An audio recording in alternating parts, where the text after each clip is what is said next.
Bonsoir à tous et à toutes. Je suis Laetitia Trio et donc ce soir, je reçois sur Académie Nouvelle Vie Guillaume Andreu. Bonsoir Guillaume. Bonsoir Laetitia, bonsoir à toutes et à tous. Merci d'être là avec nous. Bon, je vois qu'il y a Karine déjà qui est là. Bonsoir Karine.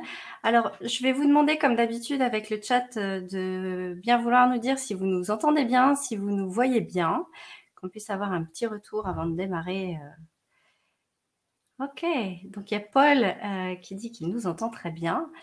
Ok, mais est-ce qu'on nous voit aussi? C'est parfait, dit Karine. Ok, Merci génial. Karine. Donc Guillaume, toi tu es spécialisé dans l'accompagnement au changement et dans le développement humain. Tu Ouais. es enseignant en PNL, Oui, en programmation neurolinguistique en version tout longue à fait. pour ceux qui ne connaissent pas. Ouais, Euh, Tu pratiques l'hypnose et le coaching. oui. Et donc ce soir, tu viens de nous parler de comment éveiller notre conscience. Mais Et c'est aussi ça. Oui, notre confiance et notre conscience, effectivement. Et trouver donc le but essentiel et le sens profond de notre existence pour vivre enfin pleinement grâce à la transformation hypnotique. Tout un programme. Alors oui, c'est tout un programme. Le titre est très long, mais il fallait arriver à faire tenir toutes ces idées dans une seule phrase. Donc du coup, voilà, on l'a fait comme ça. Mais D'accord. oui, en effet, ouais, c'est ça, c'est le but de ce soir. C'est d'ouvrir un petit peu, enfin en tout cas, permettre aux gens de comprendre, les gens qui vont être là ce soir, de comprendre, on va dire ce qui les empêche de peut-être parfois de vraiment se sentir à leur place, de se sentir, on va dire, dans une forme de légèreté par rapport à leur vie, par rapport à ce qu'ils font, et, euh, et peut-être même de vivre, je dirais, au travers d'un corps de souffrance ou d'un mindset, d'un état d'esprit un peu souffrant, euh, tout simplement parce qu'il y a quelque chose peut-être qu'ils n'ont pas encore capté, ou un travail, ou en tout cas, on va dire quelque chose qui ne sont pas encore allés activer en eux, qui n'ont pas été cherchés, et qui fait que, l'air de rien, leur existence n'est pas tout à fait dans la fluidité, dans la simplicité, dans la légèreté qu'ils recherchent. Il faut dire qu'on est dans une société qui est pas très joyeuse la plupart du temps. Du coup, la fluidité, la légèreté, c'est vrai que ça donne envie. Et oui, mais alors justement, pourquoi cette société, elle n'est pas dans la fluidité, elle est pas là-dedans, c'est justement peut-être parce que on se pose pas forcément toujours les bonnes questions, ou en tout cas quand on se pose les questions, quand on est par exemple en quête de sens, quand on est en quête d'un but dans sa vie, quand on est en quête de trouver sa voie, de s'orienter professionnellement par exemple vers une activité qui nous satisfait vraiment, qui répond à nos aspirations. Le truc, c'est qu'on le fait parfois pas à partir de la bonne, on va dire, mécanique intérieure. On réfléchit avec notre esprit, avec notre mental, à partir de moteurs, à partir de motivation, parfois à partir de peur, et qui font que on fait des choix parfois par défaut. On essaye de satisfaire des besoins de carence davantage que des besoins de croissance.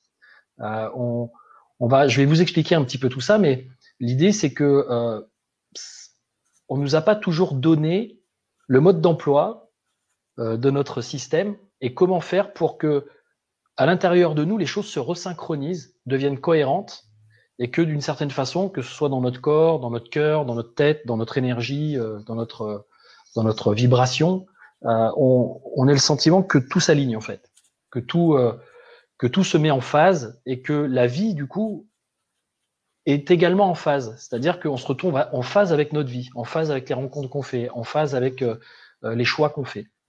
Donc c'est comme une remise en phase, mais pour ça il y a des réglages intérieurs à faire, et qui sont à plusieurs niveaux. Ça s'arrête pas à juste une remise en phase énergétique ou à une réparation énergétique. Ça s'arrête pas à juste une réparation physique ou une réparation ou on va dire une gestion émotionnelle. En fait, c'est un ensemble de tous ces processus-là qui est important de remettre en lien. Mais je vais vous expliquer un petit peu plus pourquoi, Oui. et qui permet, bah voilà, en commençant par des choses assez simples finalement, d'arriver à retrouver son sens, à retrouver quelque chose qui nous convient et qui nous parle. D'accord. Avant de partir vraiment dans le vif du sujet, est-ce que tu peux peut-être nous expliquer comment tu en es arrivé là? Tiens, ce serait Ah, intéressant. oui, justement. Alors, bah justement, euh, quand j'étais, alors je vais essayer de faire court parce que généralement quand je commence l'histoire, ça peut prendre un peu de temps. Quand j'étais enfant, j'avais, j'arrive à me souvenir de sensations, de joie, d'exaltation, de plaisir d'être en vie, d'envie d'harmonie, de choses sympas, agréables, qui font du bien. Voilà. Je me rappelle que quand j'étais enfant, j'avais plutôt tendance à être dans ces vibrations-là, dans ces choses-là. Et puis, on va dire qu'au fil du temps, avec l'éducation que j'ai eue, la famille que j'ai été ramené à des réalités, comme on va dire un petit peu tout le monde, mais j'ai été ramené à des réalités un petit peu moins sympathiques, joyeuses. Pourquoi? Parce que j'étais face à des personnes qui se retrouvaient dans leurs difficultés, dans leurs souffrances, dans leurs tensions.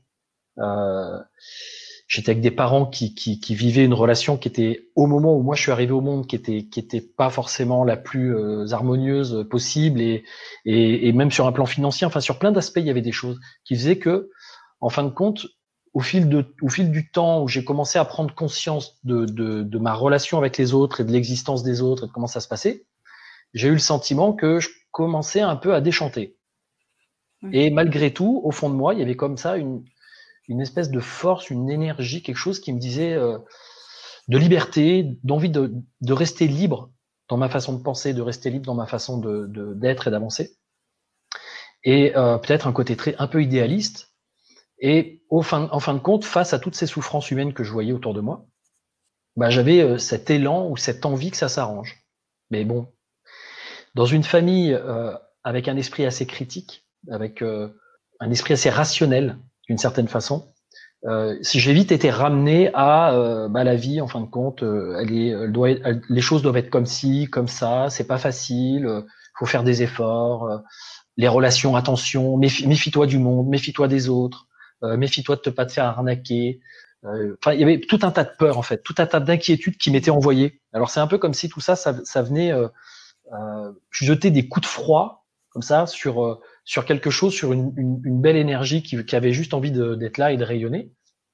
Et puis, en fin de compte, petit à petit, j'ai senti que moi, mon énergie, comme j'avais un petit côté rebelle, je me disais non, c'est pas possible. Alors, je faisais part de mes élans, on va dire, et de ma vision, mais je me trouvais face à des murs qui avaient tendance un petit peu à casser le truc, à saper on va dire, rabattre la joie, hein, rabattre la joie et à saper un peu le moral, et puis à dire limite t'es un peu bizarre, t'es un peu rêveur, t'es ok Guillaume super, mais là t'es à côté de la plaque, c'est pas ça la vie. Et donc j'ai commencé à me dire en fait c'est moi qui ai un problème. J'ai un problème, je suis pas adapté, je dois pas comprendre le sens de l'existence ou un truc qui va pas. Et finalement j'avais du coup peu de motivation à exister et à vivre avec cette vision du monde là. Ça me transcendait pas, ça me parlait pas, ça me motivait pas. Donc j'ai choisi. Alors j'étais quand même assez du coup introverti, timide, puisque ce que j'étais, je pouvais pas l'exprimer d'une façon libre et que c'était pas accueilli et reconnu d'une façon libre.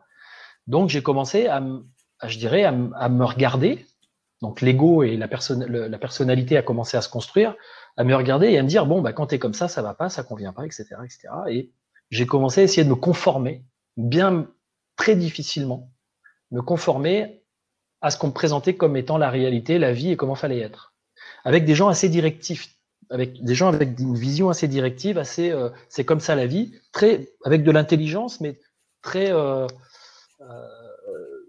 tout était justifié tout le temps. Donc, ce qui fait que le côté rêve, le côté intuition, le côté je ressens des choses et j'ai l'impression que c'est vrai, mais on me disait non, bon, bref. Donc tout ça, ça avait un peu du mal à exister. Et du coup, j'avançais, mais dans une forme de retenue. Je me sentais un peu inhibé, plutôt timide, plutôt mal à l'aise, parce que je voyais autour de moi que finalement, il y avait quand même beaucoup de gens qui partageaient cette vision du monde que j'avais l'impression qu'on cherchait à m'imposer. C'est pas qu'on a cherché à me l'imposer, enfin, il y avait de ça quand même, mais c'est que c'était comme ça. J'étais pris dans ce cycle-là. Voilà, dans cette réalité-là. Et, Et du coup, bah, le temps a passé. Alors, je me suis conformé. Alors, du coup, pour me conformer, j'ai essayé aussi j'ai essayé de renforcer ma personnalité, mon ego. J'ai été chercher un peu en moi les côtés combatifs, peut-être même un peu obscurs, en me disant de toute façon, trop d'amour, trop d'élan de bienveillance, trop de gentillesse, c'est faible. Les gens se considèrent ça comme faible. C'est pas attirant, c'est pas ça qui amène la reconnaissance. Donc, je me suis dit, bah, faut que je sois peut-être comme ces héros là qu'on voit à la télé, ou ces gars implacables, solides, costauds, dans la force, qui ont peur de rien. Et voilà. Donc, d'une certaine façon, j'ai été cultiver ça en moi, cette dimension-là, en m'entourant d'amis, bon, bref, qui étaient Qui aussi était assorti, on va qui dire. étaient assortis, voilà. Et puis arrivé à un moment, bon, dans mes études, comme j'avais cette intention et cette envie profonde d'embellir le monde, j'étais un peu timide et que les gens, j'étais pas à l'aise avec les autres, avec les gens, ils me faisaient peur les gens en fait. J'étais toujours en train de me méfier de leurs réactions. Je prenais trop leurs réactions de façade comme des vérités. Je voyais pas suffisamment derrière les masques. Et du coup, je me suis dit, j'ai envie de faire du dessin, du design. Et j'avais l'idée d'embellir ce monde par le biais de l'embellissement de l'environnement. Donc, je me suis dit, bah, je vais faire ça comme métier, même si ça paraissait un peu hors cadre pour ma famille qui disait, ouais, c'est pas un métier de dessiner, c'est pas un métier de faire ce genre de choses. Mais bref, c'est pas grave. Je me suis battu pour faire ça et j'ai réussi à faire des études dans ce domaine-là jusqu'à un diplôme supérieur. Et quand j'ai fini mon diplôme supérieur, malheureusement, je me suis retrouvé face à mes limites, face à des croyances limitantes, un état d'esprit qui avait été quand même bien conditionné à avoir peur, à se dire que ça va pas le faire, à anticiper négativement les choses, à être dans l'anxiété, etc. Et donc j'ai commencé à me dire, ah ouais, mais en fait finalement, si je me lance dans ce métier, je vais pas trouver le bon job, je vais pas avoir la bonne place, je vais peut-être pas réussir à être le bon designer que je voulais être, etc., etc. Je me suis mis plein de limites dans ma tête. Et un ami à ce moment-là m'a dit, bon, vu que tu as fini tes études et que tu n'as pas encore de boulot dans le métier que tu veux faire, est-ce que tu veux faire de la vente? Moi, je peux te trouver un job dans la vente.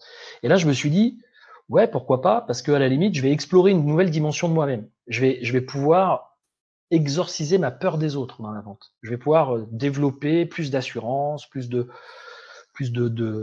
va dire, de bagou, etc. Et donc, j'y suis allé. Et le truc, c'est qu'une fois que j'y suis allé, je me suis retrouvé dans un endroit dans lequel j'étais assez à l'aise, en fait, finalement. Donc, j'ai eu des bons résultats. Et j'ai continué à faire de la vente. Sauf que très vite, il y avait une partie de moi qui se disait, mais Guillaume, c'est pas du tout ça ta voix, en fait. T'es pas vendeur, enfin, c'est pas ça ton truc. Il y avait un truc au fond de moi, même si je réussissais et que l'environnement me disait, c'est bien, t'es bon, tu nous donnes des résultats, je suis monté dans les niveaux, etc. Mais je me disais, non, c'est pas moi. Ça me correspond pas. Donc, je gardais en tête l'idée de revenir à du design. Mais du design industriel, c'était plus compliqué. Alors, je me suis dit, comme il y a le web à ce moment-là à se développer, je me suis dit, bah, je peux peut-être faire du design graphique, du design de site internet, de choses comme ça. Et donc, j'ai gardé ça, je me suis formé à ça un petit peu en parallèle, pendant que je faisais de la vente. Et au bout d'un moment, c'était plus possible. J'étais en conflit de valeurs. C'est-à-dire que je me levais le matin en me disant, là, je vais faire quelque chose qui sert pas du tout, qui est pas du tout en lien avec ma philosophie, avec ce que je me dis que j'ai envie d'être comme homme sur cette planète, comme être humain sur cette planète. Moi, aller passer toute la journée à raconter des histoires aux gens parce que les marketeurs ont dit que c'était comme ça qu'il fallait qu'on les raconte, de façon à ce que ça se vende et de façon. J'avais l'impression d'être des rapports biaisés. Et au fond de moi, ce besoin de rapports humains bienveillants, où on s'entraide, où on avance ensemble, etc. Je me disais, ben non, t'es presque tout l'inverse. T'es en train de Dans la perte duper. de sens. Ouais, j'étais dans la perte de sens. J'avais l'impression de duper les autres. Alors, certaine façon, j'étais resté fier de moi pendant longtemps d'avoir cette capacité à duper les autres. C'est-à-dire que ayant essayé de chercher, de développer cette personnalité, on va dire, à toute épreuve, dans un monde où le côté obscur est toujours plus ou moins un peu présent à droite à gauche, je me disais, bon, ben, finalement, t'es pas plus nul que les autres, quoi. T'es convaincant, t'es persuasif, etc., etc. C'est bien. Mais c'était pas bien, en fait. C'était pas dans le bon sens pour moi. C'était pas utilisé à bon escient. Et au bout d'un moment, j'étais dans un métier de commercial, j'avais changé un peu de job et je me levais le matin avec la boule au ventre en me disant, ah, bah là, tu vas faire tu vas faire quelque chose qui est complètement en dehors de ce que toi tu souhaites faire, sachant que entre temps, comme j'avais pas mal de problèmes personnels déjà, de timidité, de stress, etc. Je m'étais intéressé au développement personnel. Il y a une vingtaine d'années, je commençais à m'intéresser au développement personnel et du coup, je lisais beaucoup sur plein de choses de compréhension du monde. Je voulais découvrir la vérité sur l'univers, le monde, l'être humain. Donc, on peut dire que j'ai une bibliothèque qui est pas mal chargée de beaucoup de choses, passant de la psychologie à l'ésotérisme, à l'astrologie, à plein de choses. Je voulais comprendre tout ça. Donc, ça faisait quand même un certain temps que je faisais ce boulot, mais tout en cultivant un terreau mental et un terreau de conscience qui s'éloignait de plus en plus de cette façon de vivre, en fait. D'être on va dire, dans la matrice, d'une certaine façon, à me lever le matin pour aller faire de la vente pour pour des groupes et des gens qui, pour moi, avaient pas des valeurs forcément très belles, des valeurs humaines très belles. Donc, je me suis dit, je vais aider les gens à se sentir mieux. Donc, je me suis orienté, comme j'avais une grande capacité à intégrer toutes ces informations sur l'humain. Il faut savoir quand même que mon père était prof de culture physique, yoga, relaxation, etc. Et puis qu'il avait une pensée comme ça aussi assez philosophique. Et du coup, finalement, ça m'a rattrapé. Je pensais pas que j'allais me diriger dans cette voie de l'humain, mais finalement, ça m'a rattrapé. Ma mère était infirmière, donc elle aussi, elle était du côté d'aider les gens, etc. Donc, je suis revenu à l'humain, sachant qu'au début, j'étais vraiment très distant des gens. Enfin, et en fait, j'ai commencé par du massage. C'est-à-dire, je me suis dit, je vais faire de la gestion du stress. Mais je me sentais pas légitime puisque j'ai été vendeur. J'étais un designer de formation qui a fait de la vente. Donc j'étais pas vraiment formé pour accompagner les autres. Mais j'avais quand même beaucoup de connaissances que j'avais acquises sur plusieurs années à étudier tous ces sujets, à aller me faire coacher, participer à des conférences et tout ça. Et je me suis dit, je vais faire de la gestion du stress. Et pour ça, j'ai commencé à me former à une technique manuelle qui me permettait d'être en relation avec les gens de façon plus tactile, et du coup je me sentais à l'aise avec mon côté tactile parce que j'ai toujours été très manuel, donc c'était ok pour moi. Et donc j'ai commencé comme ça, et puis de fil en aiguille je me suis bien rendu compte que j'étais vraiment en train de faire quelque chose qui me correspondait vraiment. J'ai profité d'un licenciement économique dans le domaine de la vente pour me lancer à corps perdu, j'ai envie de dire, parce que j'avais zéro, à ce moment-là, j'avais pas de revenus, j'étais au chômage, j'avais 800 euros d'ACDIC, 800 euros de loyer. Je venais de quitter la mère de ma fille et ma fille, donc on s'était séparés, qui avait 2 ans et demi. Donc, je me suis retrouvé face à qu'est-ce que je fais? Est-ce que je vais du côté de la sécurité? Est-ce que je reprends un job dans le commercial pour m'assurer un salaire, pour avoir une vie dans le cadre? Ou est-ce que j'écoute cette folie à l'intérieur de moi qui me pousse à faire n'importe quoi? Parce que c'était un peu ça l'idée. Le n'importe quoi, d'aller voir les entreprises, de taper à leur porte et de leur dire le bien-être au travail, ce serait peut-être pas une mauvaise idée qu'on d'y penser et d'apporter des choses plus humaines dans le monde de l'entreprise. Donc j'étais porté par ça. Et je suis parti comme ça avec mes petits flyers en me disant je vais professer la bonne parole et aller toucher les gens sur le côté bien-être et sur le côté valeurs humaines. Et puis les années sont passées, 1 année, 2 années. Je savais que pour moi, le massage n'était qu'une transition, n'était qu'une marche pour accéder à autre chose, à de la gestion du stress un peu plus poussée. Et du coup, je me suis formé, j'ai découvert les techniques très efficaces de la PNL, de l'hypnose, et c'était ma recherche. Ma recherche, c'était de dire, il y a plein de philosophies dans ce monde, selon les cultures des personnes, selon les états d'esprit, selon les visions du monde, il y a plein de choses. Mais concrètement, qu'est-ce qu'on retrouve qui fonctionne et qui aide les gens à se transformer, vraiment, qui aide les gens à changer les choses qu'ils ont envie de changer et les bonnes choses. J'ai envie de dire, pas changer, c'est pas être devenir quelqu'un d'autre, parce que moi, c'est ce que j'ai essayé de faire. J'ai essayé d'être quelqu'un d'autre pendant 25 ans de ma vie, j'ai essayé d'être quelqu'un d'autre, même 30 ans, je dirais. Et après, au bout d'un certain temps, je me suis dit, mais non, c'est pas possible, tu peux pas être quelqu'un d'autre, faut que tu acceptes qui tu es et puis que tu développes le meilleur de toi, tes talents, tes qualités, et que tu offres au monde quelque chose qui est, même si j'avais beaucoup de mal à le croire, parce que j'avais vraiment une estime de moi qui était au ras des pâquerettes, mais je me disais, quelque chose en moi disait, tu as quelque chose à offrir. Donc c'est comme ça que j'ai cherché des techniques de transformation, pour moi les très efficaces, pratiques, concrètes. Et je me suis formé donc à la PNL, à l'hypnose, au coaching. Et ce qui m'a vraiment transformé, parce que le coaching c'est un métier. Il y a des choses intéressantes, des techniques d'accompagnement intéressantes. Ça reprend différents outils, on va dire, hein, de la Gestalt, de l'analyse transactionnelle, un peu de PNL, pas mal de choses. Et puis ça permet d'avoir, on va dire, une formation métier. Mais ce qui m'a vraiment aidé à bouger profondément, c'est deux choses: la PNL et l'hypnose. La PNL pour sa structure, pour, d'une certaine façon, toute la mécanique qu'elle met à jour de l'être humain, du fonctionnement humain. Et l'hypnose, qui, elle, contient aussi cette mécanique, mais qui est un peu plus occultée, on va dire, qui est un peu plus inconsciente. On la laisse un peu agir d'elle-même, mais qui permet d'accéder à des états de conscience qui sont propices pour la réparation. Un peu comme si je voulais réparer ma bagnole et je disais sans cesse, j'ai besoin de réparer ma voiture, elle cloche, ça va pas, ça roule pas bien, elle est à 2 doigts de tomber en panne, etc. Mais que je prenais jamais le temps de m'arrêter, de faire une pause, d'ouvrir le capot pour pouvoir aller voir ce qui se passe à l'intérieur et opérer les réglages et les changements et les réparations qu'il y a à faire. Et c'est un petit peu ça le problème dans la vie, c'est que on est lancé à l'école, faut que ça roule.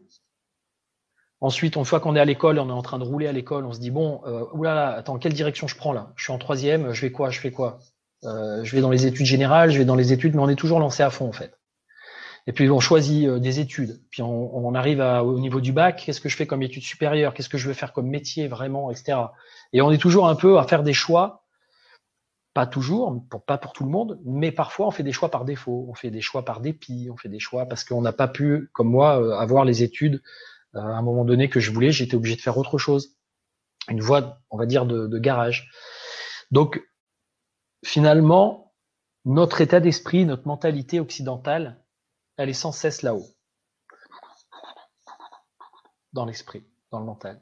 Et j'avais beaucoup développé ça, et je me suis rendu compte que finalement, mon mental me créait une forme de réalité, une forme d'existence, me créait des états internes, ou en tout cas, entretenait des états internes, des états d'être, qui me faisaient être à côté de la plaque, à côté de moi-même, et dans des interactions avec le monde qui n'étaient pas écologiques, qui n'étaient pas dans la bonne dynamique.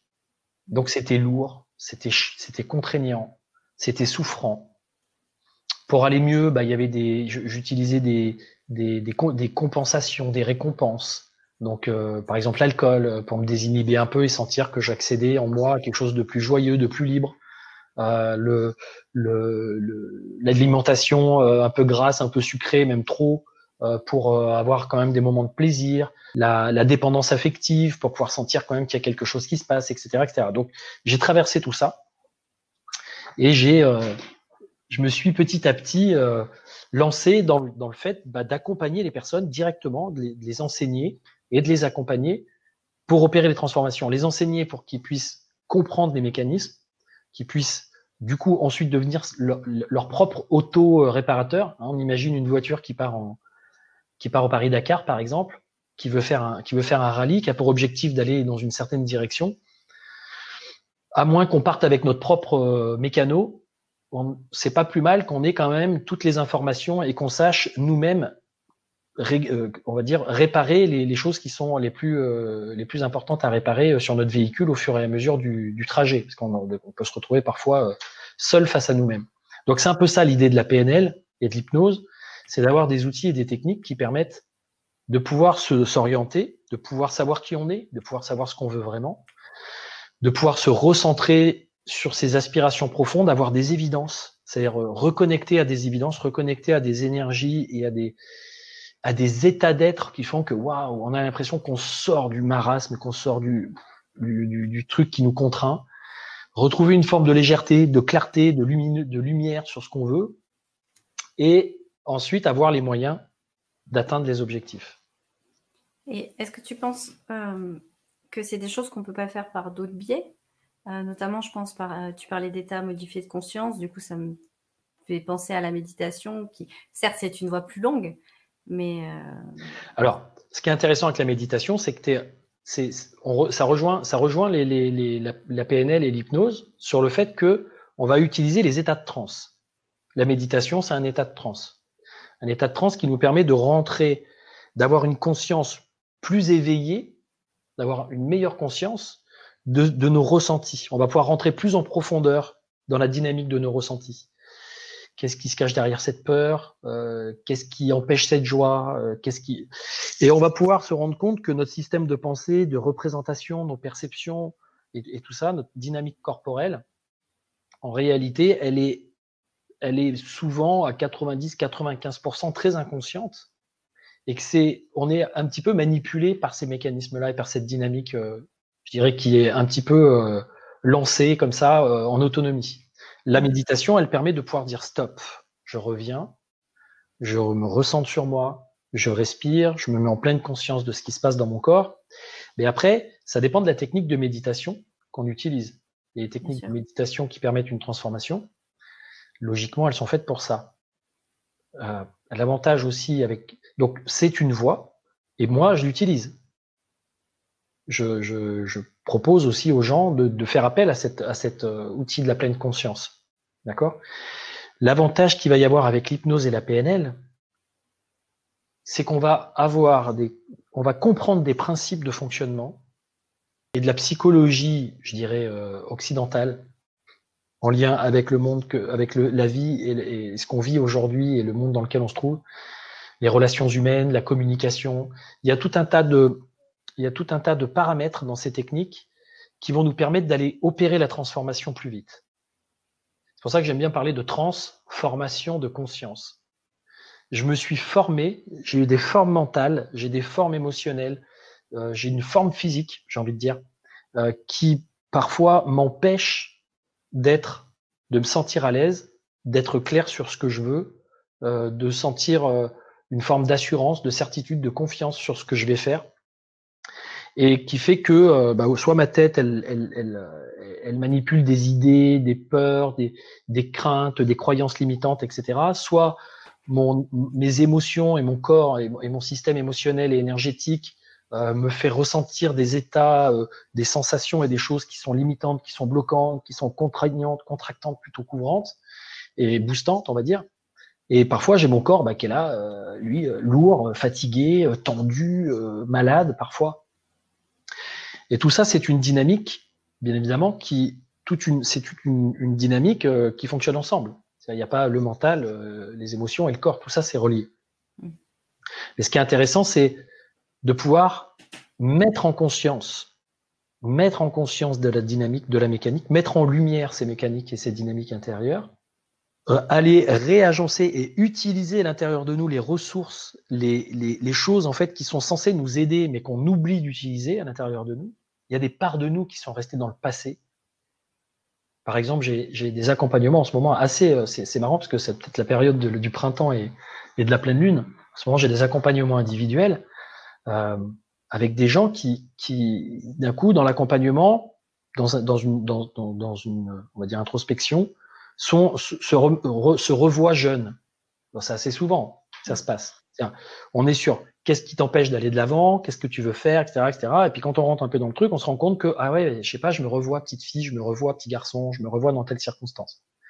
Donc, effectivement, l'esprit fait le lien avec une situation, un vécu qui a généré quelque chose et qui est comme une sorte d'élastique qui nous empêche hop, on veut aller de l'avant, on voudrait faire quelque chose, mais on est ramené en arrière dans notre zone de confinement, j'ai envie de dire, dans nos entraves par quelque chose qui est d'arrière-plan. Et du coup, je dis, on va aller la voir, on va le voir, cette partie de toi, cet enfant que tu as été. Et alors, la plupart du temps, ils sont en souffrance, ils sont en pleurs, ils sont en peine, ils sont dans la colère, il y a tout un tas de choses qui vont pas. Et donc, qu'est-ce qu'on commence par faire? On commence par accueillir ça, et on commence par déjà accueillir le fait que ça n'a pas été accueilli. Ça n'a pas été accueilli par l'environnement souvent, et ça n'a pas été accueilli par la personne elle-même. Elle-même. Oui. Donc, moi-même, je me suis pas accueilli moi-même, d'accord? Donc, dans mon état. Pourquoi? Parce qu'à un moment donné, je sais pas, il s'est passé un truc difficile, et puis que je pouvais pas laisser cette émotion être telle qu'elle était, mon environnement l'acceptait pas, moi non plus, il y a quelque chose, je me jugeais, c'était jugé, je sais pas, bref, j'ai mis ça de côté, et d'une certaine façon, j'ai ensuite construit ma façon de me voir dans l'avenir et ma façon de réagir et de me comporter à partir de ça. Et alors, par exemple, j'ai une personne qui m'a dit récemment, elle voulait passer à l'action, mais elle procrastine beaucoup. Elle a toujours l'impression elle veut faire des choses elle-même, mais elle a l'impression qu'elle est obligée de les faire, qu'il y a quelque chose en elle qui la contraint à les faire, qui lui dit il faut que tu fasses ci. Alors il y a une autre part d'elle qui résiste en disant non, j'ai pas envie, donc elle procrastine, elle fait rien. Du coup, donc elle a vu que quand elle avait 14 ans, elle était dans un système familial où sa mère, qui avait été contrainte de se marier avec son père, et ça a été contrainte limite d'avoir des enfants, en fait, en gros, elle avait une vie de contrainte, et ben en fait, d'une certaine façon, transmettait ça à ses enfants. Et leur faisait porter un peu le poids de ce truc en disant la vie c'est une contrainte, tu dois faire des choses, et on était tout le temps en train de lui demander des choses. Et elle osait pas, elle, dire mais c'est trop pour mes épaules de fille de 14 ans, là, vous me demandez de gérer limite la famille, les frères et sœurs, etc., etc.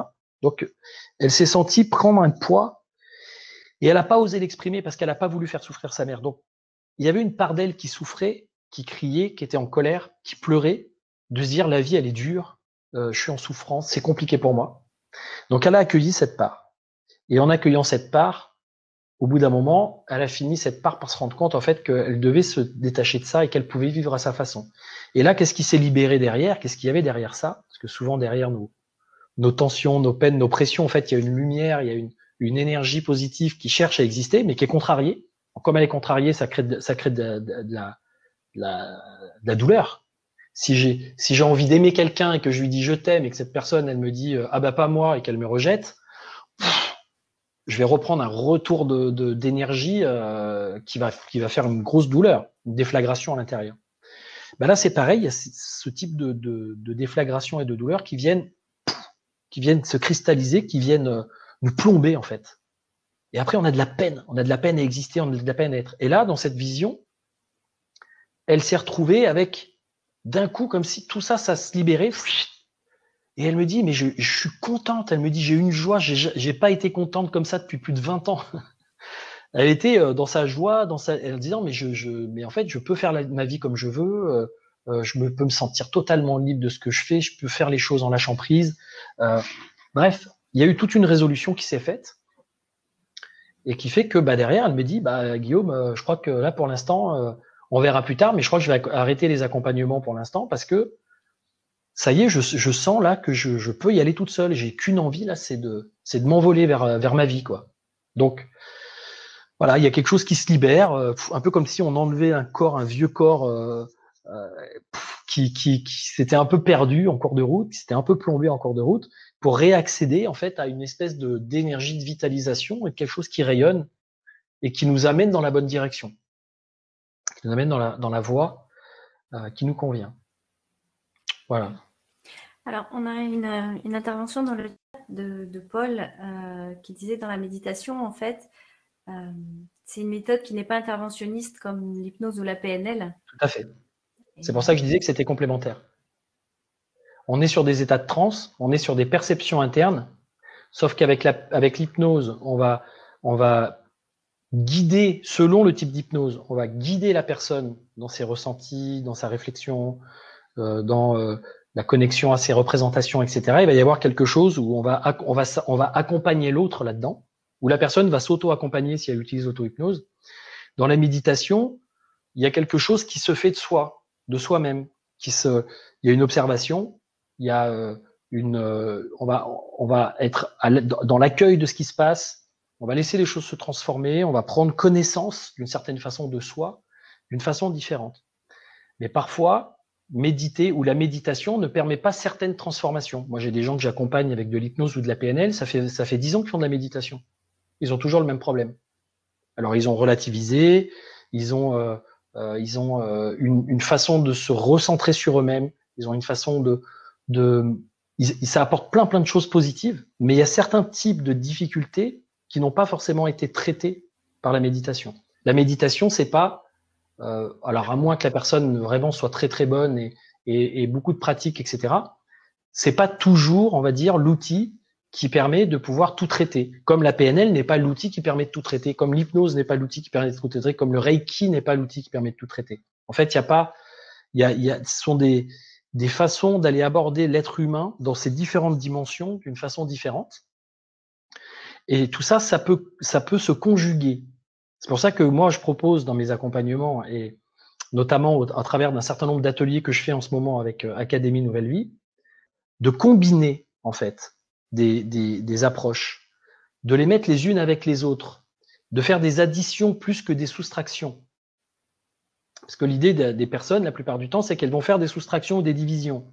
Il y a cette chose-là, non, c'est pas celle-là. Pourquoi? Parce qu'ils ont une croyance sur la méthode. Parfois, ils l'ont pas expérimenté. C'est-à-dire que moi, la méditation, je l'ai pratiquée, je l'ai expérimenté. L'hypnose, je l'ai expérimenté. La PNL, je l'ai expérimenté. Je l'enseigne. Je vois des gens qui l'expérimentent. La plupart du temps, ceux qui viennent en formation, qui n'ont pas que de la connaissance de la PNL dans les bouquins, mais qui font de les formations et qui viennent pratiquer, se rendent compte qu'en fait, en réalité, ils avaient une vision qui était faussée de la PNL. Ils croyaient que c'était quelque chose de très mental, alors qu'en réalité, on va passer par le mental et par le langage, mais pour aller travailler sur des choses qui sont très profondes, sur des états d'être, sur des sensations, sur des perceptions, sur de l'énergie. On va travailler sur plein de choses avec la PNL. L'idée, c'est que tout ça, ça peut se combiner, ça peut travailler ensemble. Et il y a, par exemple, si on veut faire un travail sur ses valeurs, si on veut clarifier ses valeurs, si on veut ancrer ses valeurs, si on veut les définir, les ancrer, si on veut les mettre à profit dans un changement comportemental, si on veut s'orienter dans une direction, trouver une voie professionnelle comment on pourrait dire, prendre conscience des dynamiques intérieures qui nous empêchent des croyances, transformer la croyance qui est sous-jacente au sentiment négatif que l'on ressent, qui est lui-même sous-jacent au fait qu'on va avoir tel ou tel type de réaction ou de comportement, etc., etc. Par la PNL ou par l'hypnose ou par des pratiques de ce type-là, de coaching et tout ça, on va aller pouvoir assez rapidement, on va dire, opérer des corrections, opérer des transformations, des réglages qui sont pas du tout, enfin qui sont totalement, je dirais plutôt compatibles avec d'autres techniques ou d'autres approches du type méditation, pleine conscience, sophrologie, relaxation, technique énergétique, méditation des fois un peu guidée avec les chakras, avec les couleurs, avec l'énergie, etc. Donc tout ça, ça fonctionne. L'idée pour chacun, c'est de trouver en fonction de sa vision du monde, en fonction de son système de croyance, en fonction de ce qui lui convient, de trouver la bonne formule et de trouver la bonne forme. Moi, ce que je propose aujourd'hui, dans mon enseignement ou dans les accompagnements, c'est justement de m'adapter à la vision du monde de la personne pour lui permettre, je dirais, elle-même d'aller activer ses propres leviers. C'est-à-dire de repérer la dynamique et la mécanique à l'intérieur et d'utiliser ses propres leviers, ses propres moyens pour dire « Ok, je vais aller faire les transformations ». Moi, je suis juste là pour lui permettre ça, en fait. Je suis pas là pour lui dire « Ta voix, c'est ça », comme je dirais, quelqu'un qui pourrait, par exemple, avoir des capacités extrasensorielles ou une guidance ou quelque chose et qui dirait à la personne « Je te vois là-dedans, ta voix, c'est ça, c'est dans cette direction qu'il faut que tu ailles, le but de ta vie, c'est ça, ton contrat d'incarnation, c'est ça ». Je ne fais pas ça. Oui. Même si des fois je peux avoir des pertes. Comment? Heureusement, en même temps, c'est une prise de pouvoir sur l'autre qui est pas Oui, juste. entre nous, il y a quand même beaucoup de gens qui peuvent parfois avoir ces pratiques ou des gens qui recherchent ça. C'est-à-dire qui veulent, qui ont envie, qui comme ils trouvent pas en eux et comme ils croient qu'ils vont pas trouver en eux, comme ils pensent qu'ils sont trop limités ou qu'ils n'ont pas ce qu'il faut pour pouvoir trouver. Du coup, ils s'accrochent à des personnes à l'extérieur qui, elles, ont une forme de confiance, de clairvoyance, etc. et qui vont dire, attends, ce que j'ai comme information pour toi, c'est ça. Il y en a plein qui font ça, d'accord? Moi, ce que je me suis aperçu quand j'ai fait ça, parce que j'ai déjà fait ça dans ma vie, j'ai testé, ce que je me suis aperçu, c'est que parfois, il y avait du vrai, et souvent, le vrai, c'était quelque chose que je savais déjà, comme une confirmation. Alors, un peu comme si la personne lisait dans mon système, tiens, il y a ce truc-là. Et je me disais, oui, c'est vrai, il y a ce truc-là. Donc, c'est très étonnant et c'est un peu bluffant. Après, quand c'est des choses qui m'étaient dites et qui n'étaient pas en lien avec ce que moi je pressentais ou qui n'étaient pas en lien avec mon intuition ou avec ma propre perception intérieure, je me rendais compte que du coup, mon esprit se déphaser un peu. C'est-à-dire que, d'un coup, je me dis, ah, peut-être que cette personne a la raison. Elle a peut-être plus raison que moi, puisqu'elle, elle est connectée à quelque chose. Elle a un pouvoir, apparemment. Donc, ça avait tendance à me décentrer un peu, ça avait tendance à me désorienter. Alors, parfois, il y avait du vrai, et parfois, c'était pas forcément du vrai. C'est-à-dire que c'était une perception de la personne, une lecture, peut-être parfois une projection, peut-être parfois une vraie lecture d'un champ des possibles, d'une potentialité.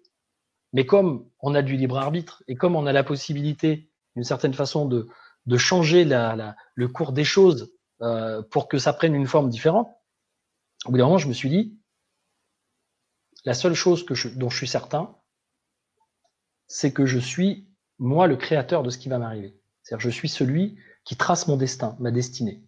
Même si il y a sous-jacent à ça, on va dire, un but essentiel, quelque chose qui m'anime profondément. Ce que je fais aujourd'hui comme métier, c'est ça qui m'anime, c'est ça mon but essentiel. J'ai mis, on va dire, 35 ans pour le trouver, donc j'ai tiré des bords pendant longtemps avant d'arriver à assumer ça.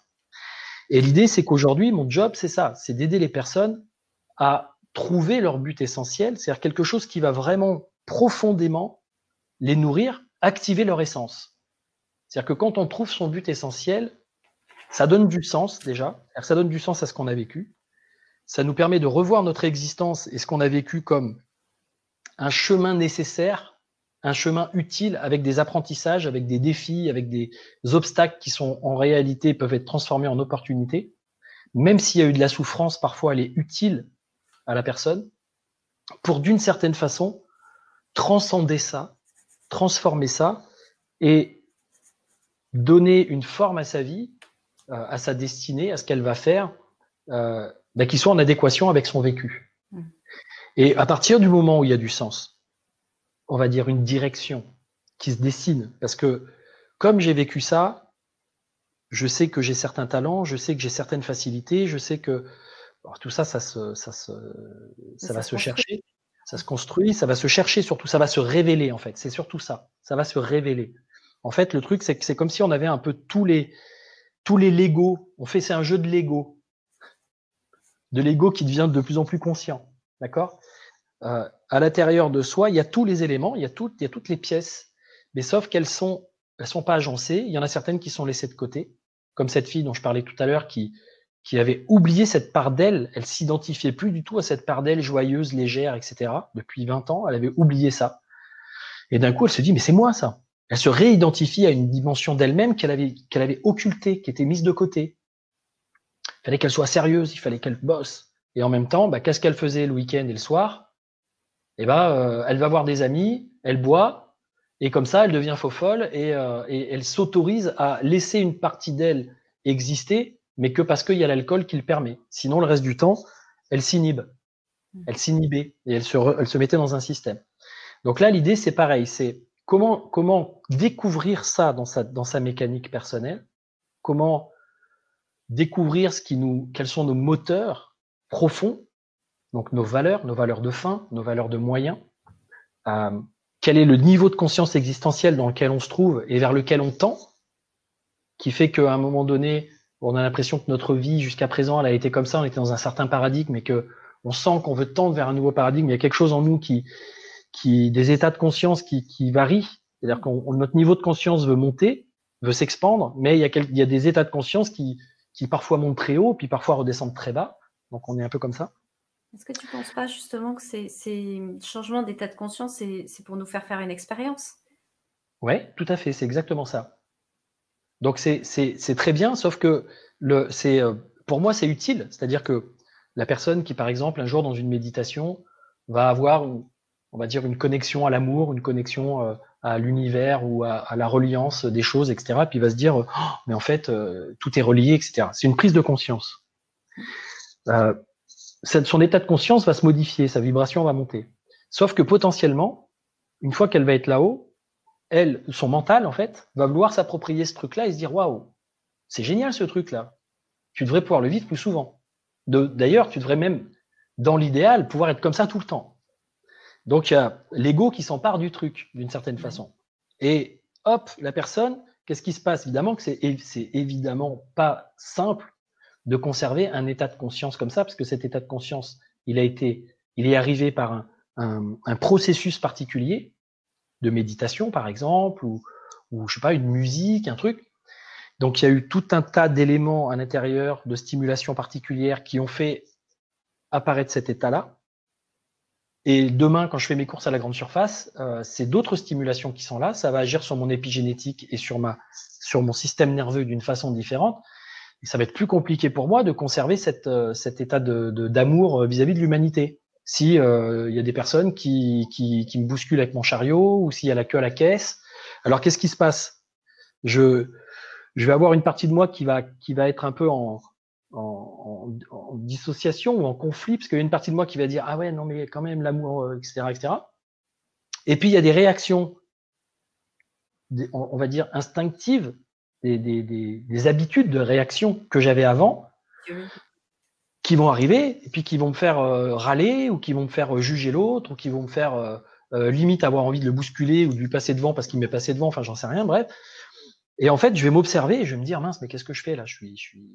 Potentiellement, je vais peut-être me juger en train de faire ça. Alors, ce qui est intéressant, c'est que quand l'état de conscience monte, c'est un peu comme si la lumière, on était dans un endroit où la lumière elle est au ras du sol et on voit pas grand-chose, et puis qu'à un moment donné, la lumière prend de la hauteur, et en prenant de la hauteur, ça éclaire beaucoup plus de choses. Ça peut-être même éclairer beaucoup plus profond. Donc, ce qui est l'avantage avec ces états de conscience qui augmentent, c'est que on va pouvoir éclairer en soi, à l'intérieur de soi qui est bien plus large que moi, d'accord? Mon soi est beaucoup plus large, avec beaucoup plus de possibilités que mon moi conscient qui est restreint, petit, avec ma pensée, on va dire cognitive et tout ça, dans mon état bêta, on va dire. Donc, je vais pouvoir aller éclairer des zones. Et souvent, qu'est-ce qui se passe? C'est là que il y a des parties de soi ou des vieux schémas ou des mécaniques qui n'ont pas tout à fait été réglées, qui n'ont pas été tout à fait dissolues parfois, etc., qui en profitent pour remonter. Et c'est là que l'utilisation de la pleine conscience, ou l'utilisation de l'hypnose, ou l'utilisation de la PNL, pour on va dire, prendre en considération ça, l'accueillir, et puis voir ce qu'on peut en faire, voir comment ça peut se transformer, va être utile. Sauf que à ce moment-là, la personne, elle est plus forcément là-haut dans son état de conscience. Elle est parfois redescendue. Donc, en réutilisant les techniques de méditation, les techniques de transe, en fait, ça peut être avec des herbes, ça peut être du chamanisme, ça peut être avec de la musique, ça peut être avec de la danse, ça peut être avec de l'ayahuasca, ça peut être avec tout ce qu'on veut, va permettre à la conscience de réactiver, on va dire, d'aller corriger ou d'aller transformer des choses. On a une logique de fonctionnement. L'être humain, il fonctionne avec une logique. C'est comme une voiture fonctionne avec une logique. N'importe quel type de mécanique dans ce monde, et nous, notre corps, c'est une biomécanique, mais c'est une mécanique quand même. Donc, il y a une logique dans tout ça. Et on va dire que on peut aller chercher des tas de théories pour essayer d'expliquer le fonctionnement des personnes. C'est ce qu'on fait beaucoup de psychologues, et notamment de psychiatres, et notamment des gens comme Viktor Frankl, par exemple, Carl Gustav Jung, mais plus Viktor Frankl, qui a été le troisième, on va dire, de l'école de Vienne après Freud et Adler, et qui, lui, n'a pas été très connu en France, a été surtout connu et beaucoup développé aux États-Unis, et qui a découvert dans sa recherche sur le pourquoi les gens souffrent, pourquoi les gens vont pas bien. Alors Freud avait déterminé, je vais faire très très court et très simplifié, s'il y a des gens qui sont spécialisés là-dedans, je vois déjà les messages qui vont apparaître en disant ouais mais quand même c'est bon. Et là je vais faire simple et simplifié pour ça, d'accord? C'est Freud, lui, il part du principe qu'on a une psychologie qui est simplement, on va dire, égoïque, c'est-à-dire une psychologie de personnalité, d'être humain. Il n'y a pas de spiritualité, il n'y a pas de tout ça, il n'y a pas de monde subtil, il n'y a pas de tout ça dans sa vision du monde. En tout cas, il souhaite pas en parler pour donner du crédit à sa technique. Et la psychanalyse consiste à dire, on a des pulsions de vie, des pulsions sexuelles qui trouvent pas leur satisfaction. Et quand elles trouvent pas leur satisfaction, on est frustré, etc., etc. Donc, il faut qu'on apprenne, avec cette part de nous plus élevée, à travailler avec le moi qui lui-même va maîtriser le ça. que ça, c'est ses pulsions intérieures. Bon. Après, il y a Adler qui lui dit, oui, non, en fin de compte, ce que cherche l'humain, c'est de retrouver sa toute-puissance. Et il veut être dans la toute-puissance. Donc depuis petit, il est machin, puis on casse sa toute-puissance, donc il est en recherche de toute-puissance. Bon, pourquoi pas? Mais en fait, les deux sont pas incompatibles. Il peut y avoir des pulsions sexuelles, il peut y avoir des choses qui se passent dans les chakras du bas, on va dire, et puis il peut y avoir des choses qui se passent dans les chakras du milieu. Après, il y a Jésus qui nous dit non, non, c'est l'amour, tout ça. Bref, bon, c'était avant Jésus, mais il y a tout un tas d'approches. Et puis, il y a ce fameux... alors Jung, lui, il dit, bah non, en fin de compte, notre difficulté, elle est dans le rapport avec le collectif et dans l'inconscient collectif, et que ma difficulté d'exister personnelle, elle est dans le fait que je suis pas relié à tout un tas de parts de moi et de choses, et que j'ai pas travaillé sur mon ombre, et que j'ai pas travaillé avec mon anima, mon animus, etc., etc. Bref. Et puis il y a Frankl qui a été dans les camps de concentration, qui a étudié les personnes et qui a découvert que ceux qui arrivaient à survivre, à dépasser leur souffrance et à vivre une vie avec plus d'épanouissement, c'était celles qui arrivaient à donner du sens à leur existence. Et qui a créé la logothérapie. Je ne sais pas si tu connais la logothérapie. Et donc, l'idée, c'est qu'il y a beaucoup de nos souffrances qu'on croit être des souffrances liées à des manques, des incapacités, des traumatismes, des choses qui viennent de nos parents, de nos familles, etc. Bon. Ce qui fait que c'est pas totalement faux. Il y a du vrai. Toutefois, quand on est capable d'éclairer toutes ces choses pour comprendre le sens que ça peut prendre, l'articulation que ça peut prendre, de façon à nous aider à aller dans une direction en fait qui finalement correspond à ce qu'on a toujours voulu, au fond, bah là il y a d'un coup plein de difficultés, plein de névroses, plein de problématiques, de doutes, de peurs, d'angoisses, d'anxiété, de trucs qui disparaissent. Oui, ils se dissolvent de même à partir du moment où tu les sublimes, en fait. Voilà, où tu transcendes. Voilà, tu les sublimes parce que tu les transformes, tu les transcendes d'une certaine façon. Pourquoi? Parce que d'un coup, tu as un but. Voilà, par exemple, je donne un exemple très simple. C'est, imaginons, toi les serpents par exemple, t'aimes les serpents, ou qu'est-ce que quand tu penses à un serpent, tu ressens quoi? Ben, un truc qui... Qu'est-ce que tu ressens comme ça spontanément? Qu'est-ce que tu ressens? Écoute, le serpent, pour moi, c'est quelque chose qui glisse sur le sol. J'ai pas plus de... Voilà. Voilà. Que ça. Bon. Ok, s'il y a un serpent qui glisse sur le sol devant toi, est-ce que tu as envie de l'attraper ou de le toucher? Non, je pense pas. Si je te dis va l'attraper ou va le toucher pour l'enlever, est-ce que tu le fais? Bah, ça dépend quel est le niveau de danger que je peux lui donner. Si c'est une couleuvre, oui, je vais aller la chercher, il n'y a pas de problème. D'accord. Si c'est un serpent dangereux. Je vais m'y prendre avec... D'accord. Donc tu vas t'y prendre, tu vas peut-être le faire, ou tu vas peut-être te retrouver un peu paralysé par la peur. Tu vas peut-être plus avoir envie de fuir qu'autre chose en te disant attends, j'ai pas, bah non, je vois pas pourquoi j'irai l'enlever. Il a qu'à faire sa vie. Moi, je vais dans une autre pièce. Tu peux vivre ailleurs. Je suis pas obligé de me confronter au serpent, d'accord? Si tu vois à côté du serpent un nourrisson, tu as le nourrisson et le serpent va vers le nourrisson. Pour sûr, ouais, on va aller chercher le nourrisson, clairement. Parce qu'il y a un but. Ouais. Voilà. Le nourrisson, tu peux pas le chercher, tu peux pas l'enlever. Il faut que tu vires le serpent. Il y en a plusieurs des nourrissons. Il faut que tu le vires. Ouais, on va trouver une stratégie pour le faire bouger. Mais tu vas trouver une stratégie. D'accord? Tu vas. Là, tu vois déjà comment, dans ton état interne, tu as changé. Tout à l'heure, tu disais oui, je sais pas trop. Là, tu as les yeux qu'on fait comme ça, en mode déterminé. C'est-à-dire quelque chose en toi, peut-être ton instinct de maman ou simplement d'être humain, parce que moi, c'est beau, même si je vois un nourrisson, même si je suis pas maman, je vais avoir aussi un instinct qui va me dire attends, là, le serpent, faut que je trouve une solution, mais je peux pas regarder le serpent bouffer le bébé juste parce que je suis paralysé par la peur. Il y a un truc qui va s'activer. Alors, il y a peut-être des gens qui vont être vraiment inhibés et vraiment paralysés, mais le fait qu'il y ait un sens, le fait qu'il y ait un moteur, le fait qu'il y ait quelque chose qui à l'intérieur de toi change en rapport avec ton système de valeurs, qui fait que d'un coup, pouf, les leviers changent de sens, ça va t'activer un état interne qui va faire que d'un coup, tu vas dire, ou de courage, ou de force, ou de détermination, ou de combativité, ou de quelque chose, mais tu vas peut-être passer du mode fuite, ou du mode inhibition, au mode attaque, au mode lutte. Potentiellement. D'accord? Donc c'est un petit peu pareil pour le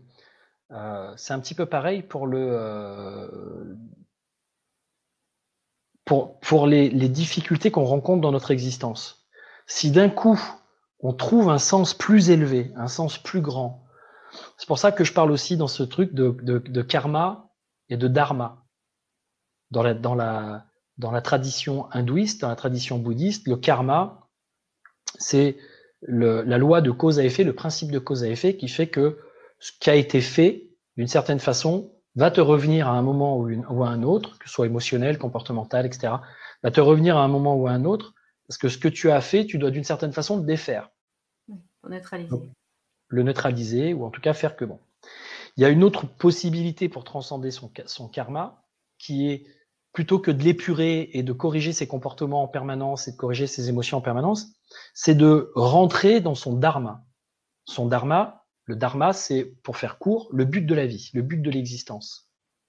Si je découvre le but de mon existence, qui est généralement un but d'ordre spirituel, ce qui veut dire un but de contribution, un but de service, alors là, d'un coup, je me sens, on va dire, je me sens nourri, je me sens porté, je me sens peut-être même, je vais me missionner en disant, ce truc-là,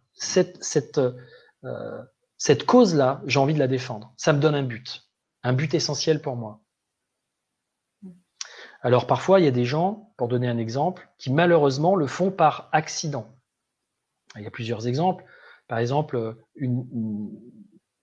un adulte qui perd son enfant dans un accident, par exemple de la route ou quelque chose comme ça, et qui se retrouve, pour arriver à sortir de la culpabilité, à rentrer dans la responsabilité et à sentir qu'il fait quelque chose de sa vie et qu'il a de nouveau un but dans sa vie, qui se retrouve à monter une association, par exemple, pour lutter contre l'alcool au volant ou ce genre de choses. Donc d'un coup, il se remet, il se réemploie, il remet du sens en disant, bah, puisqu'il m'est arrivé ça, je vais utiliser ça pour transformer les choses. Il peut y avoir des gens qui ont des maladies, qui se retrouvent ou des burn-out ou des choses qui se retrouvent dans des situations très difficiles et qui d'un coup se disent, mais c'est pas possible, là, je me suis épuisé, je me suis usé, je me suis autodétruit d'une certaine façon dans une voie qui n'était pas celle, au fait, en fin de compte, qui me nourrissait profondément et qui donnait du sens à mon existence. Je me sentais pas à ma place, en fin de compte. Ou alors j'ai cru l'être, mais au bout d'un moment, je me rendais compte que j'y étais plus.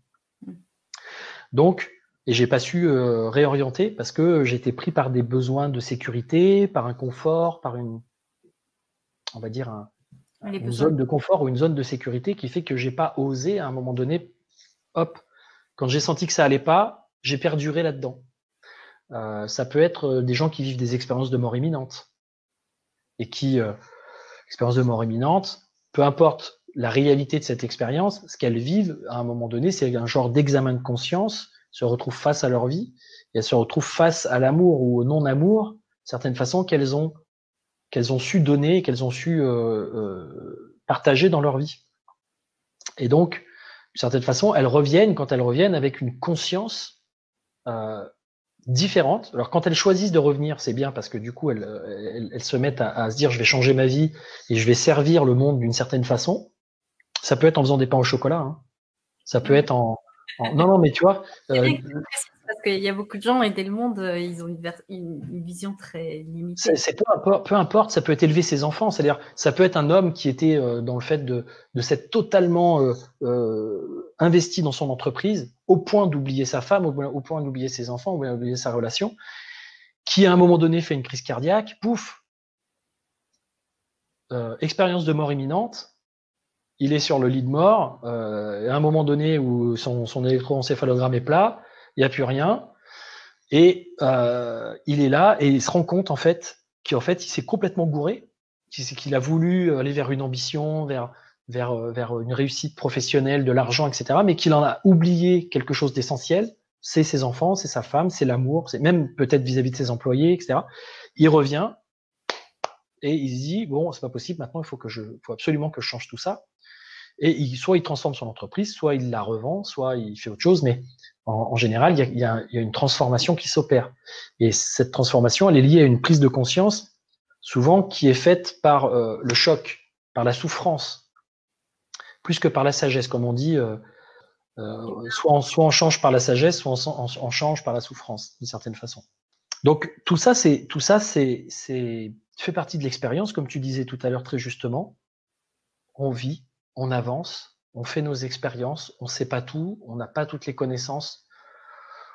Parfois, on avance un peu on pourrait dire à l'aveuglette, un peu comme si j'étais sur un parking, un terrain vague. Il fait nuit, il pleut, il y a de l'orage, beaucoup de pluie. J'allume les phares de ma voiture et je me retrouve avec un vieux véhicule avec les phares jaunes. Et là, je vois juste à peine la pluie et les cailloux devant moi et je me dis, oh, je vais où comme mais, ça? ouais, mais je vais où là? Qu'est-ce que je fais? Je pars où? Je sais pas où je suis. D'accord? Et alors, qu'est-ce qui se passe? Merci l'orage, il y a un éclair. Et qu'est-ce qui se passe quand il y a un éclair? C'est comme si d'un coup il faisait jour. Donc, qu'est-ce qui se passe pour la conscience? D'un coup, elle voit tout l'environnement comme s'il faisait jour. Elle voit les montagnes, la rue, le chemin. Et là, elle voit qu'en fait, l'endroit où elle veut aller, c'est là-bas. Sauf que ça dure une seconde, puis ça s'arrête, ça revient. Mais sauf que donc la personne, elle se retrouve avec ses petits phares jaunes, toujours dans sa bagnole, mais maintenant, dans sa conscience, il y a une possibilité, il y a un chemin, elle a vu le bout du terrain vague, elle a vu une sortie, elle a vu la destination, elle ne sait pas comment va être la route, elle ne sait pas si ça va être sinueux, si ça va être compliqué, si ça va prendre du temps, mais elle sait que c'est là-bas qu'elle veut aller. Et déjà, rien que ça, quand on a cette genre de prise de conscience, quand on a au fond de nous notre système inconscient, notre âme, j'ai envie de dire, qui nous permet de percevoir ça, déjà, ça change toute la donne par rapport à notre façon de gérer notre vie. On n'a plus envie d'avancer à l'aveuglette, on a un cap. On n'a plus envie de ramer dans on sait quelle direction, on sait qu'on va par là-bas. Et même s'il y a des orages et des tempêtes, on avance.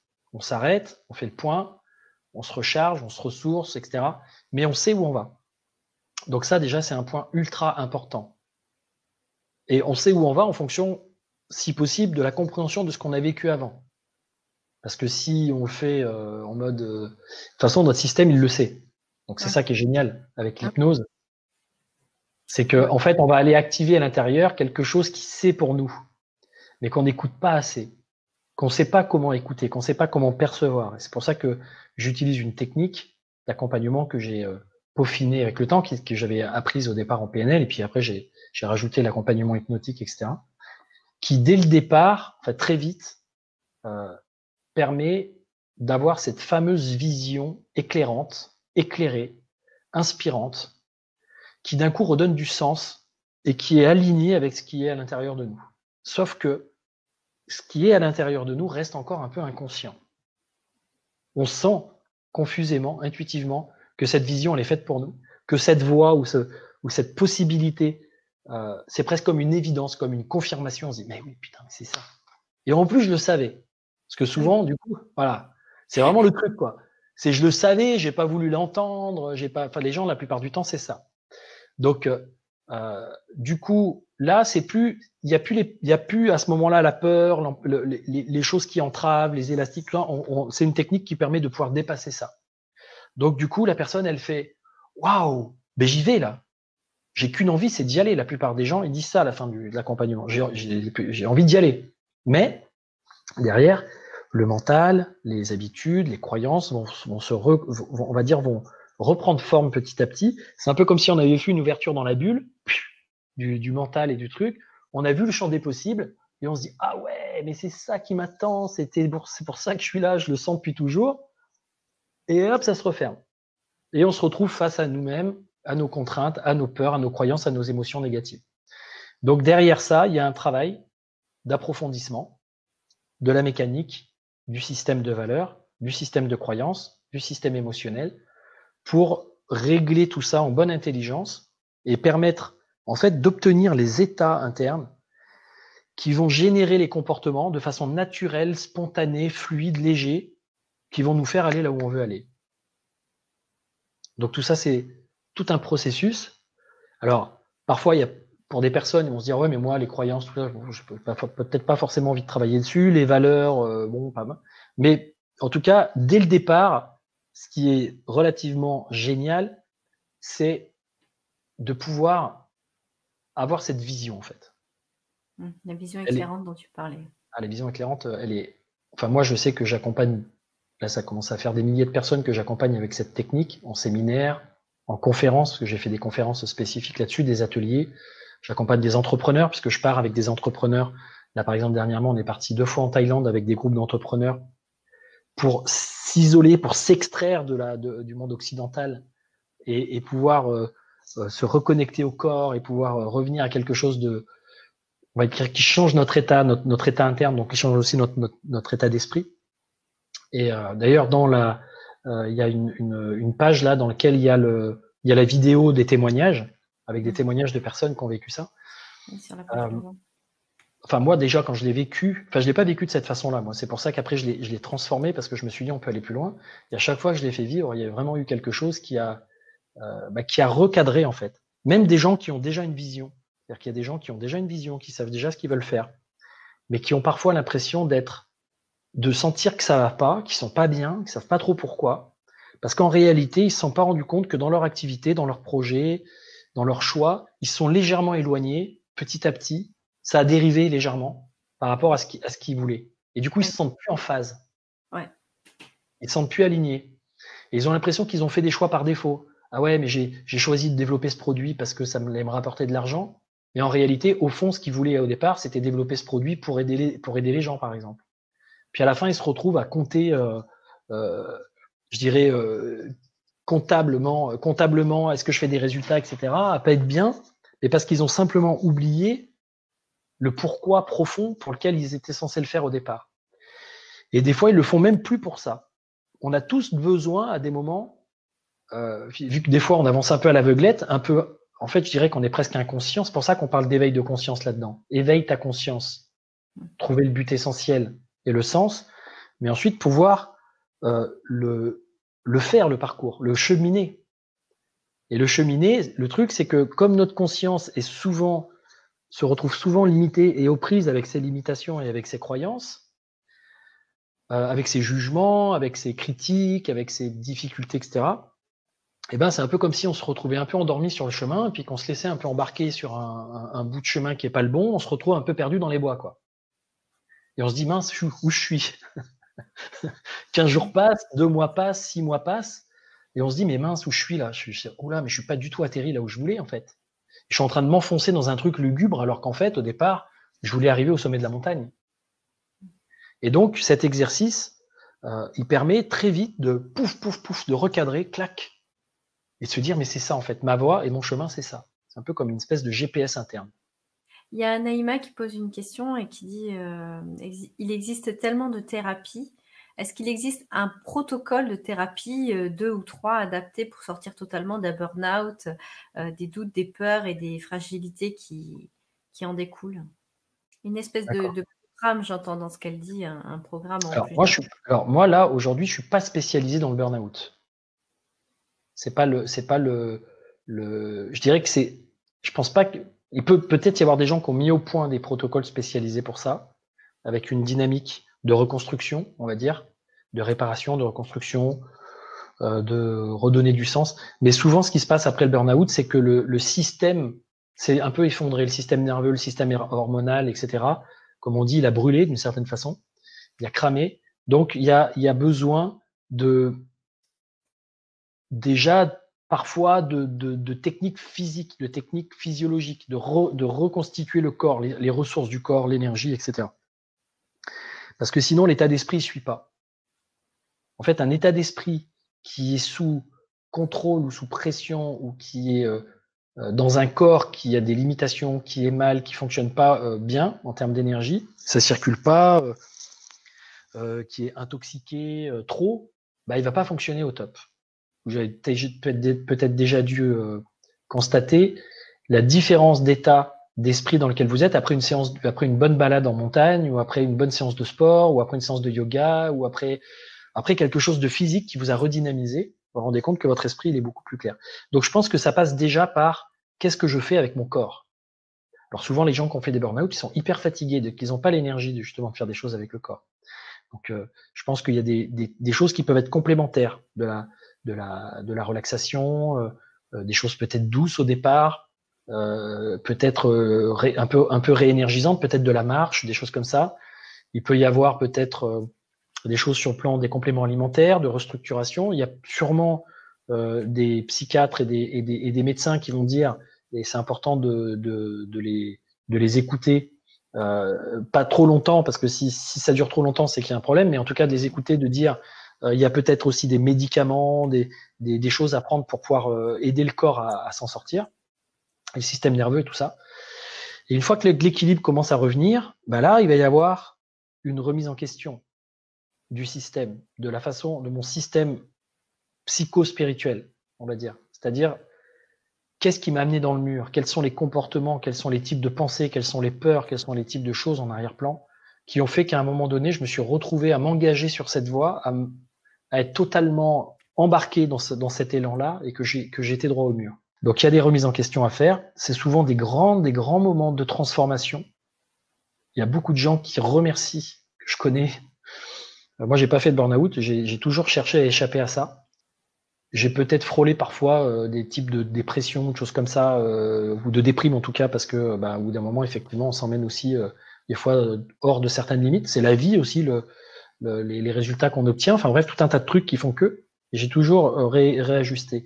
Et je connais des gens qui n'ont pas réajusté, qui n'ont pas pu, qui n'ont pas su, et qui à un moment donné se sont retrouvés dans cet état, et qui plusieurs années après, se disent mais merci mon burn-out en fait, parce qu'en fait ça a été ça qui m'a permis enfin de me reposer les bonnes questions, de reconsidérer ma vie et de retrouver le sens et de redonner du sens à ma vie en étant plus en soin, plus à l'écoute de mon système, de mon corps, de mon véhicule, en prenant plus soin de moi, en me remettant au centre de mon système, plutôt que de me sacrifier comme un esclave pour des gens, pour une entreprise, pour des résultats financiers, pour plein de choses. Voilà. Je vois Paul qui met aussi des commentaires, qui sont plutôt des commentaires du type est-ce qu'il sait, est-ce qu'il a fait, qu'est-ce qui permet d'eux. Oui, tout ce que je dis, je l'ai expérimenté, si ça peut rassurer Paul. Bon, il n'y a pas trop forcément beaucoup d'autres questions. Alors, l'idée, c'est que il y a des ateliers qu'il est possible de suivre. Le premier atelier, pour ceux qui veulent aller plus loin, en fait, pour ceux qui veulent, je dirais, rentrer dans un processus qui, pas à pas, va amener au fait que les choses, elles vont se remettre dans l'ordre. Quand on est perdu dans la vie, ou quand on est perdu en voiture, par exemple, on voulait partir en vacances, et puis de fil en aiguille, on s'est perdu. En fait, on se rend compte que on voulait partir à Nice, passer les bonnes vacances, et on se retrouve à Lille ou à je sais pas où, dans un endroit qui ne correspond pas du tout à ce qu'on voulait, et avec une panne de voiture, avec quelque chose qui cloche, etc. Si j'en suis là, et que je veux retrouver ma route, ou que je veux de nouveau repartir sur la bonne route, etc., qu'est-ce que je fais? Je vais appeler quelqu'un, je vais demander de l'aide, et je vais dire, je me suis paumé, je suis à Lille, je suis en panne, comment je m'y prends? J'ai besoin d'un dépanneur. Si je sais pas réparer ma voiture moi-même, d'accord? J'ai besoin d'un dépanneur. Et puis j'ai besoin de savoir après comment je fais pour retrouver ma route. Si j'appelle un dépanneur ou quelqu'un pour me guider, quelle est la première question qu'il va me poser? Vous êtes où? Ben oui, mais ça commence par là. Donc c'est l'état des lieux de la réalité de la personne. Où est-ce que je suis là maintenant? Et dans là où est-ce que je suis, prendre conscience en fait de ce qui me dérange, de ce qui me convient pas, de ce qui fait que je suis pas bien là où je suis. Parce que si je suis bien là où je suis pas en train d'écouter ce webinaire, ou je l'écoute par curiosité pour apprendre des choses, mais je l'écoute pas pour transformer quelque chose.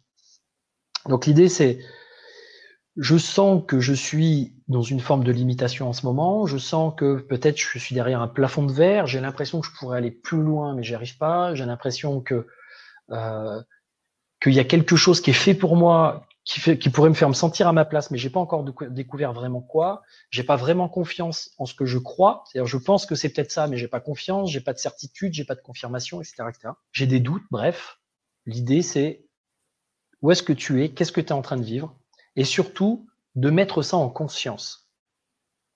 Donc, il va y avoir un premier atelier qui va travailler sur mettre tout ça en conscience. On va travailler sur la pleine conscience. Et sur le fait d'apprendre à s'observer, à observer sa vie, observer ses pensées, à observer ses fonctionnements, pour pouvoir faire un peu un point sur soi, mais sans être tiraillé intérieurement à vouloir dire je voudrais être plus comme ça que comme ça, je voudrais vivre plus de joie que de peine, je sens que la peine m'entraîne, mais je me force tous les jours à me dire je suis dans la joie, je suis dans la joie, je suis dans la joie, d'accord, je fais des faux sourires, je suis dans la c'est joie, pas terrible. voilà. La dissonance. Et à un moment donné, boum, je me rééteins parce qu'il y a quelque chose. Bon, tout ça, l'idée, c'est de ne pas le juger. C'est d'avoir un regard bienveillant, d'accueil de ça, et de permettre à ça éventuellement de se transformer par soi-même. Déjà, pour commencer. Si on ne fait pas ça, on n'est pas en conscience de ce qui nous arrive, on arrive dans un coaching ou dans un truc avec une idée bille en tête, aidez-moi à ne plus aller mal. Et oui, mais aller mal, c'est quoi pour vous? Qu'est-ce que vous ressentez? C'est quoi les limitations que vous ressentez? C'est quoi, enfin, quand vous dites mal, etc., etc. Donc, on va essayer de faire un peu un état des lieux. Et comme c'est pas un accompagnement individuel dans lequel on peut le faire ensemble avec un questionnement, l'idée, c'est de pouvoir se faire un auto-état des lieux avec une technique que j'enseigne dans ce premier atelier. Ensuite, donc, il va y avoir une technique pour faire l'état des lieux, mais aussi pour commencer à transformer et pour commencer à accueillir et pour commencer à avoir des changements. Ensuite, il va y avoir l'atelier de la vision. Et là, l'atelier de la vision, alors là, c'est ce qui est assez génial, c'est que d'un coup, on entrevoit ce qui est bon pour nous, ce qui serait bon pour nous et ce qui est possible pour nous. Et qui est en lien avec nos systèmes, avec nos talents, avec nos. Donc, c'est jamais une vision du type ah non, c'est trop beau pour être vrai, ou il y a un petit effet, c'est trop beau pour être vrai, quand même, parfois, parce que la personne se dit mais c'est pas pour moi, j'y arriverai jamais. Il n'y a pas ça. Il y a ah bah si, mais en fait je peux. Ben oui, mais si, mais en fait c'est évident. Enfin voilà, c'est assez. Il y a une résonance. Ouais, il y a quelque chose bah, puisque ça vient de l'intérieur en fait. Ça, c'est fait de façon à ce que ça vienne de l'intérieur. C'est pas moi par exemple qui vais dire à la personne oui, pour avoir une vie, pour être heureux et pour être dans le bonheur, il vous faut être indépendant financièrement, il vous faut gagner 1 million par an, il vous faut une maison avec une piscine, il vous faut vivre au bord de la mer. Non, tout ça, c'est chacun son truc.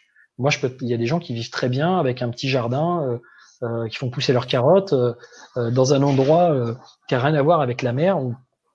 Et donc, ce qui est important, c'est que chacun trouve son système, sa voie.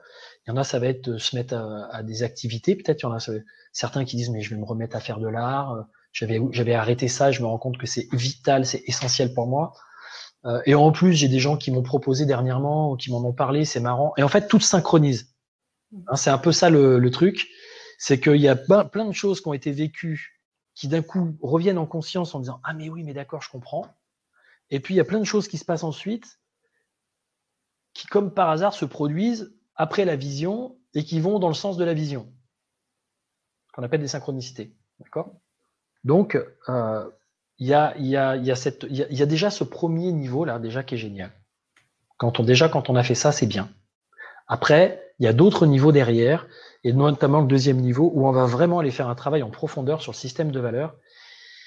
Et j'amène vraiment des éléments qui sont peu utilisés dans ce que je connais aujourd'hui des écoles de PNL, de coaching, etc. Parce que j'ai fait une synthèse de différentes approches. Alors, on retrouve ça quand même en PNL dans ce que moi j'enseigne et dans le type de PNL que j'enseigne. Mais on va plus loin dans le travail, on va plus en profondeur. C'est-à-dire qu'il y a des façons de travailler sur les valeurs qui consistent à dire, vous prenez une liste de valeurs, vous sélectionnez celles qui correspondent à celles que vous appréciez, et puis ensuite, vous définissez cette valeur pour vous, quelle définition vous lui donnez pour sentir que ça vous correspond. Et puis ensuite, on va dire, une fois que vous avez donné la définition, quels sont les critères de satisfaction de cette valeur? C'est-à-dire que pour vous, la liberté, ok. Pour vous, la liberté, c'est quoi? La liberté, pour moi, c'est pouvoir m'exprimer et faire ce que je veux dans la vie. Ok, très bien. Pour toi, t'exprimer, sentir que tu t'exprimes et que tu fais ce que tu veux dans la vie, c'est quoi les critères? C'est changer de métier, c'est faire brûler des maisons, voilà, quelles sont les règles, les principes qui sont sous-jacents au respect de cette valeur. D'accord?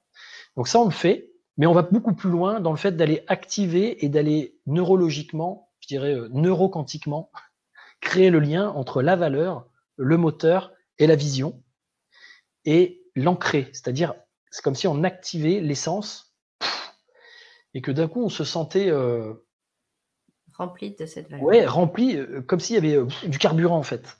C'est un carburant. Je pense à mon projet, je pense à ma vision, j'ai mes valeurs qui s'activent, et d'un coup c'est waouh, j'y vais quoi. J'y vais, je me pose pas de questions. Donc je dépasse des croyances, je dépasse des peurs, je dépasse des limitations, je mets en place des comportements qu'en temps normal je fais pas parce que je suis un peu dans le bof, je suis pas sûr, je sais pas, je doute, etc., etc. Donc ça crée vraiment une puissance en fait dans la personne, une force, une puissance. Après, on va aller voir les comportements qui nous empêchent d'avancer pour les transformer avec un protocole très, très précis qui permet vraiment d'aller travailler avec ces différentes parties de soi qui, des fois, se sabotent, sont en conflit, etc., etc., pour pouvoir avancer de façon plus claire. Et puis ensuite, on va aller travailler sur les alertes émotionnelles, puisque finalement, notre système émotionnel est un super, très intelligent. Donc, on va travailler sur l'intelligence émotionnelle et découvrir en quoi nos indicateurs émotionnels sont comme cette voie dans le GPS qui nous dit tourne à gauche, tourne à droite, qui sait exactement où on est censé aller, mais quand on n'y va pas, qui nous envoie de la frustration, qui nous envoie de la peur, qui nous envoie de la colère, qui nous envoie de la tristesse, pour nous dire là, tu n'es pas en train de te gérer et tu n'es pas en train de mettre en place les comportements, les attitudes, l'état d'esprit qui est le plus adapté pour toi, qui te sert, qui sert ton intérêt. Donc, on va aller se rendre compte que quand on est plein de bouleversements émotionnels, c'est qu'on s'est un peu perdu dans quelque chose et qu'on n'est plus en maîtrise de soi, d'une certaine façon. Donc, on va pouvoir retrouver la maîtrise et ne pas bannir ces émotions, mais au contraire, les utiliser comme des choses intelligentes. Donc, donc on se réconcilie avec ces émotions. Même sa peur, on se réconcilie avec.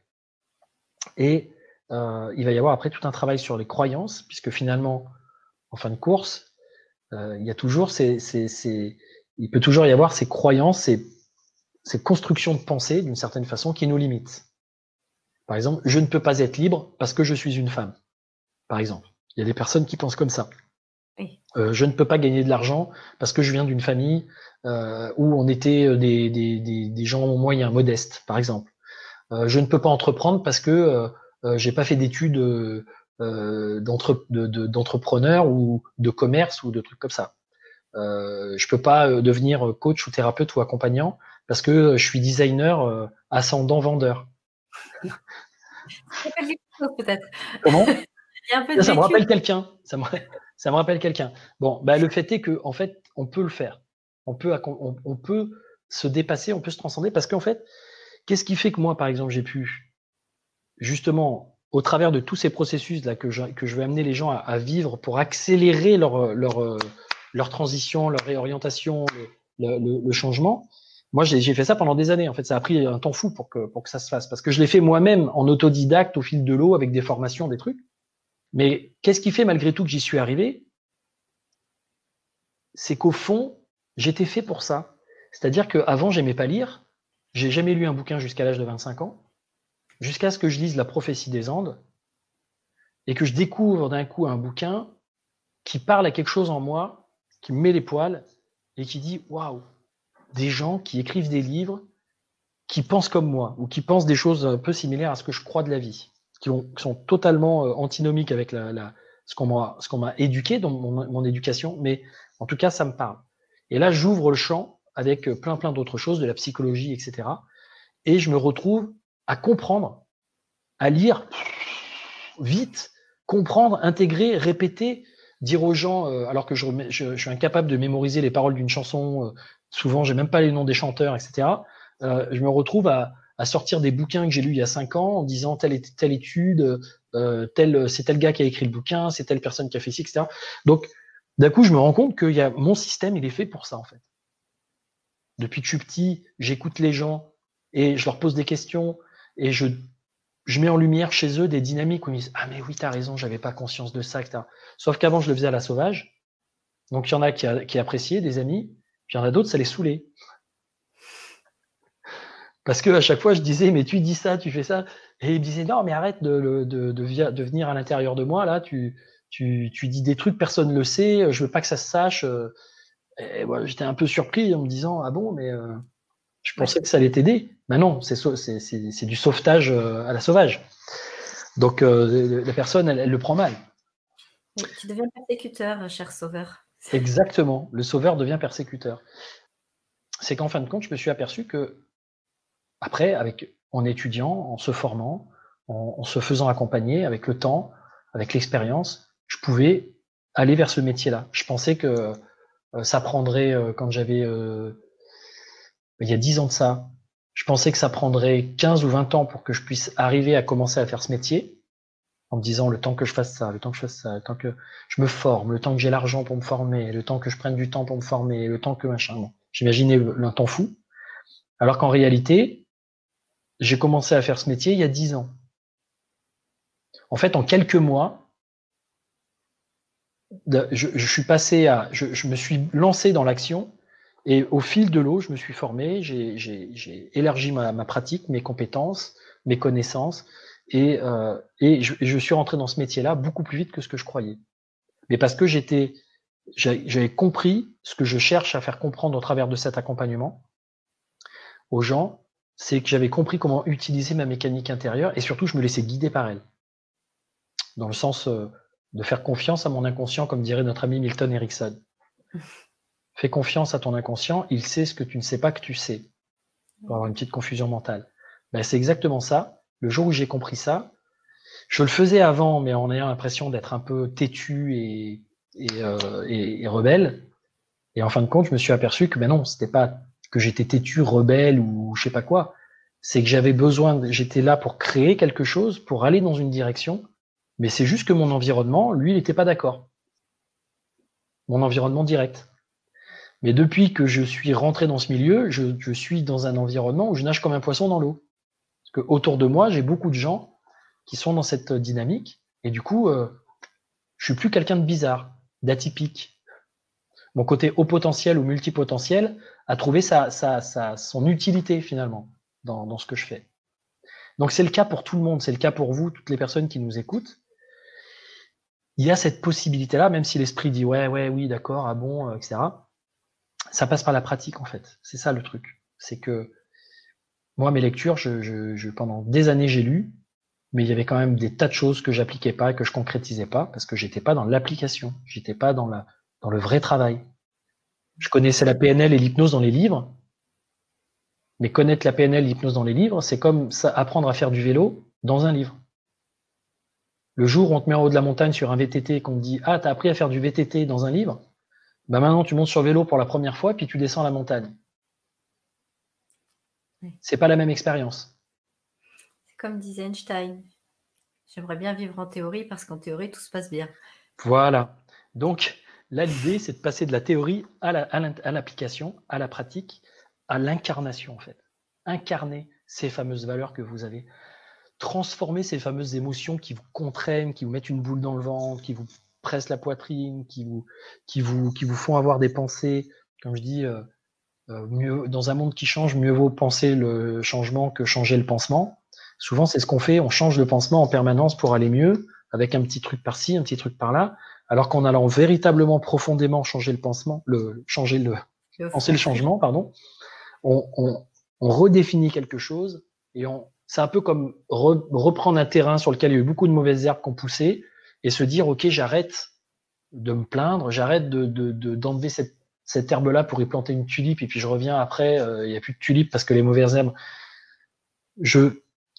Je fais le plan de ce que je veux, qui correspond vraiment au jardin que j'ai envie de voir pousser, aux fruits que j'ai envie de consommer, que j'ai envie de récolter. Et ensuite, je travaille mon terrain, je désherbe et je cultive quelque chose de nouveau. Et c'est ça le but de ce processus. Ça commence par déjà le premier niveau, tout à fait accessible et très bougeant, on va dire. D'accord. Voilà. L'idée, c'est du concret, quoi. C'est avec des techniques quand il y a pratique, hein, parce que c'est sûr qu'on peut passer son temps à écouter le truc, ah ouais, d'accord, à rien faire, à pas faire les exercices, à pas rentrer dedans. C'est tout à fait possible, mais quand on le fait, il se passe quelque chose. Ouais, comme tu le disais tout à l'heure j'ai activé donc l'encart, hein, comme d'habitude, que vous avez au-dessus du chat pour pouvoir regarder quel est le programme. Vous verrez en bas, il y a une vidéo justement des témoignages des personnes qui ont pu suivre le programme. Et c'est vrai que la vidéo est un bon témoignage. Ouais. Alors, ils ont suivi le programme. En fait, ils ont suivi juste juste l'atelier vision, hein, à la fin de ça. Ils ont juste fait un atelier. Donc, tu vois déjà le résultat de l'atelier, quoi. L'atelier qui fait partie du premier niveau. Donc, pour moi, c'est l'essentiel. C'est on a besoin de sentir qu'on vit un truc qui bouge, quoi, tout de suite, rapidement.